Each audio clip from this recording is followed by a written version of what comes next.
Nachamu, Nachamu Ami, Yomar Elohechem. Nachamu, Nachamu Ami, Yomar Elohechem. Dabru alev Yerushalayim, V'kiru eleha. Dabru alev Yerushalayim, V'kiru eleha.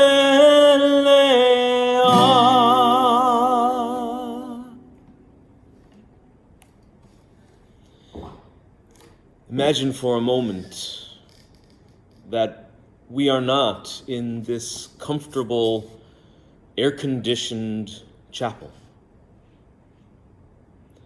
I want you to close your eyes and imagine for a moment that you're in Jerusalem, in the peak of the summer, at the end of July, on the 9th of Av. It's scorching hot, and made all the hotter by the fact that all around you, the city is on fire. The temple is burning, and the streets are ablaze. It's a great day of tragedy. Now open your eyes. Thankfully, we're not there at that time, in that place. Yet, at home and abroad, it still seems like somehow the world is still on fire. Indictments of the former president of the United States are flying in at an accelerated pace, and it seems more are on the way. Depending on your views, be they personal or political, you may be inclined to say that's a good thing, or perhaps not. But in a week in which there are indictments, you might be tempted to say, aha, gotcha. I confess that I too have found myself taking a bit of delight in this news for the moment. They caught him red-handed. There's a video and obvious obstruction of justice. Isn't it all so delicious? But it's not a good thing. And when you stop and think about it, it's sad and depressing and terrible that it's happening at all. One might say the same thing about another event in politics this week. The son of the current president was also in the news. He made a plea deal, and it fell through. And now he's had to plead guilty while they hash things out. But even just for the moment, there are plenty of people saying, aha, gotcha. In politics, no matter where you fall on the spectrum, if you are saying gotcha, then you've missed the larger point. That we are now a people set against ourselves. Saying aha only serves to highlight that point, that we are divided, how divisive our discourse has become. Now, another event in politics happened in the last 24 hours. Senator Mitch McConnell, a Republican from Kentucky, the minority leader of the Senate, was giving a press conference when suddenly he froze mid-sentence for 19 seconds. He just stood there looking like a deer in headlights. McConnell, who is 81, was walked away from the podium by aides in silence and confusion. Later, when he returned, thankfully, he seemed to be fine. But in that moment, one might be tempted to say, aha, Gotcha. Just desserts. Now, as much as I disagree with the senator on policies and legislation, I didn't see Senator McConnell in that way in that moment. Even though he is someone with whom I disagree vociferously and see as an enemy of progress. In that moment, I did not see him as a villain. I saw him as a confused old man, having a personal crisis in front of the cameras and the entire world. In that moment, I didn't pity him. I empathized with him, because we all know, there but for the grace of Adonai go any of us. This week was Tisha B'Av, the 9th of Av, a day when the Jewish people everywhere commemorate and express their shared pain in the face of historic loss and devastation. It's a day when both temples in Jerusalem burned. And though the flames were lit by external enemies, they were fanned by internal divisions among our people. Rival camps in our midst fought amongst themselves, sometimes literally. At times, they created deprivation for the entire city of Jerusalem by burning food stores while the city was under siege by the Romans. There was baseless hatred of one another, known in Hebrew as sinat chinam, which according to our sages was the true cause of the destruction of the temples and of Jerusalem. As the temples burned and Jerusalem fell, our people were dispersed to the four corners of the earth, and to this day, many take the 9th of Av as an opportunity to fast and mourn these ancient tragedies and the demise of Jewish civilization. The pain of that day is sometimes hard for us to imagine as modern Jews, as Reformed Jews. Some would even say secular Jews. It's impossible for us to grasp, to relate to the experience of our ancestors in that moment. We really do have to close our eyes and imagine the scorching heat, right? Because we are here in the air conditioning in this beautiful chapel. But this week, our brothers and sisters in the state of Israel are experiencing the 9th of Av in a very, very palpable way. Now, if you've been following the news, you'll know that for the past 30 weeks, hundreds of thousands of Israelis have been protesting radical judiciary changes being proposed in the state of Israel. This legislation will effectively limit the independence of Israel's Supreme Court, depriving it of its power to check legislation made by the Knesset. In America, we call that the balance of powers. It's a little different in Israel, but we can relate. The legislation is concerning because the government currently in power does not have a mandate. That is, they don't have more than 50% of the seats in the Knesset. And yet, they're still taking this step. The first of many pieces of legislation, it's thought, that will further limit personal freedom and embolden extremism.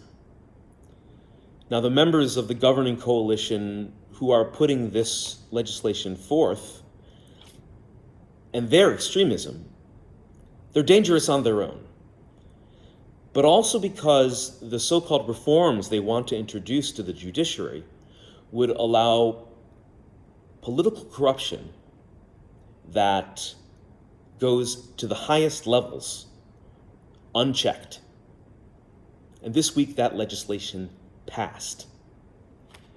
Now, some of this may seem a little familiar, and that's because it is. But despite the objection of the majority of Israelis, including, by the way, a majority of those belonging to the party sponsoring these unpopular moves, more than 2/3 of Israelis object to it. And that's to say nothing of world Jewry, or even Israel's most important ally, the United States. Even the promises of Prime Minister Netanyahu to our president that he would compromise on this issue have been tossed aside just to advance these laws and protect his proverbial tuchus. Now, this all happened leading up to Erev Tisha B'Av this past week, on Wednesday. Think of it.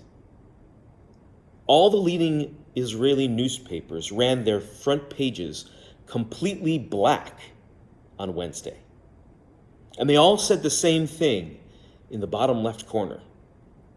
In Hebrew, Yom Shachor LeDemokratsia BeYisrael, a black day for democracy in Israel. Now, it's not hundreds of thousands, but millions of Israelis taking to the streets, more and more every day. They've shut down the Ayalon Highway in the middle of Tel Aviv.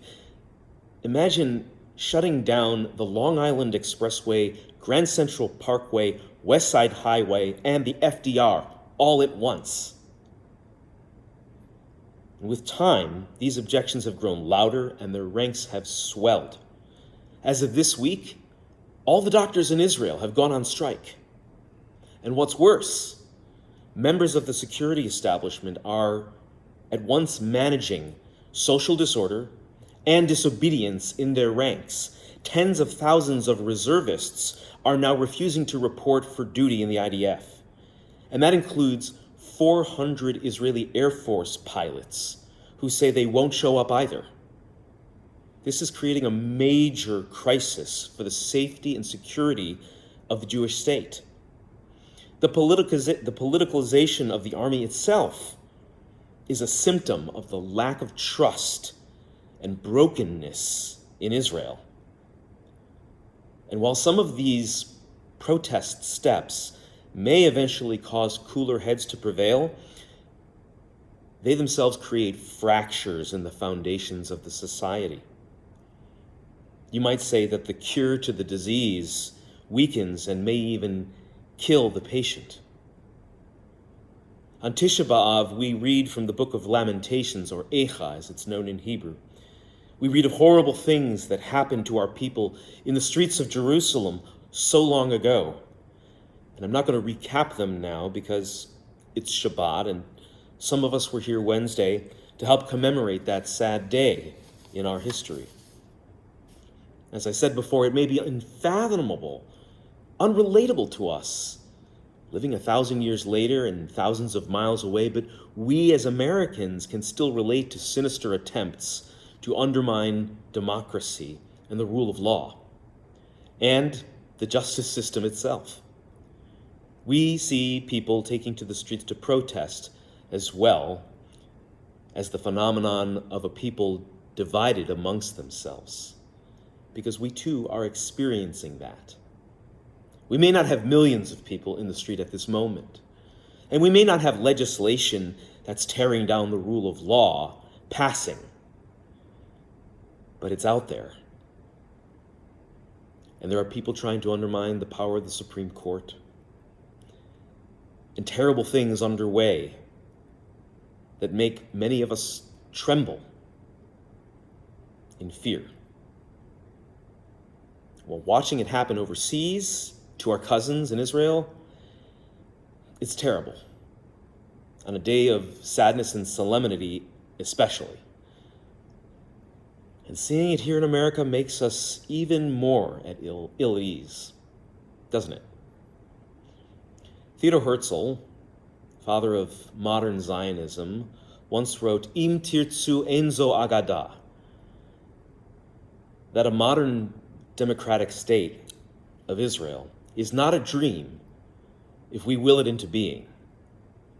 And the fight for that dream of living in peace, both with our neighbors and within, that dream is still alive. Despite those fanning the flames of extremism and hatred, be it in the Knesset or in our Congress, those who love truth and justice will not back down in the face of attempts at the sort of tyranny that rears its head around the world now and endangered democracy but a century ago. The Israeli people are in the streets precisely to express their will that a democratic way of life remain the way of life in Israel. Yet it's still sad because we see our people, our brothers and sisters, fighting with one another once more. It's equally hard to revel in moves toward justice here at home when we know what follows. The Jewish world we know was built out of the ruins of this disaster. On this week of Tisha B'Av, and every week, we pray that the rebuilding continues. When we say, Yibane HaMikdash, rebuild the temple, we're not always talking about an actual temple. We're talking about our people and the rifts between us that we must heal so that we can move forward. As long as people here or in Israel or anywhere insist on talking to one another and treating one another with respect and dignity and decency, then democracy will prevail. Ein zo agada. It is no dream. A friend of mine who lives in Jerusalem recently changed his Facebook cover picture to a banner mounted on his children's school fence. It says 3 simple words, Anashim Achim Anachnu, which roughly translates to people, we are brothers.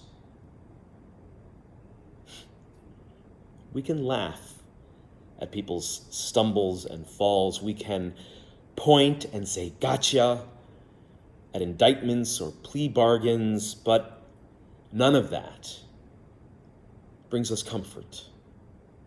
None of it will heal us.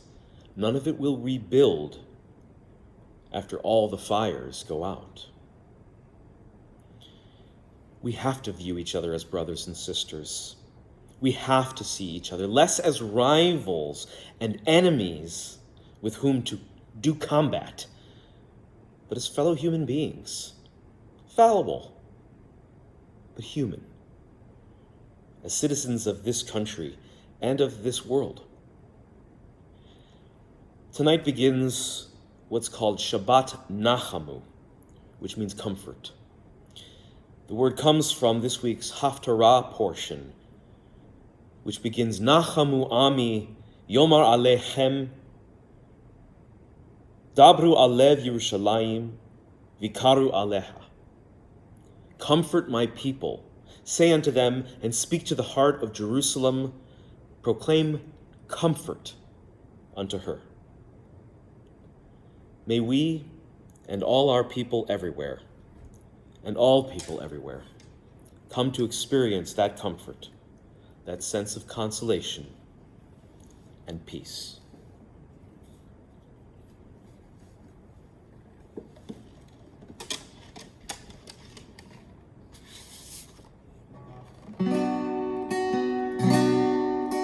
Nachamu, Nachamu Ami, Yomar Elohechem.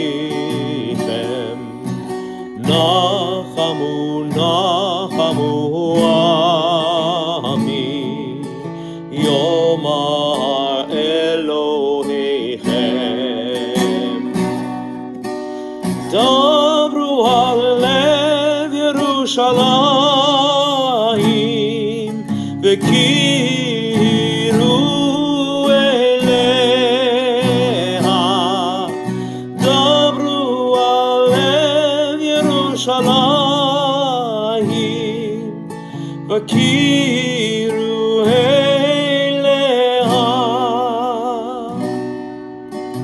Comfort, comfort my people. Say peace unto them. Shabbat Shalom.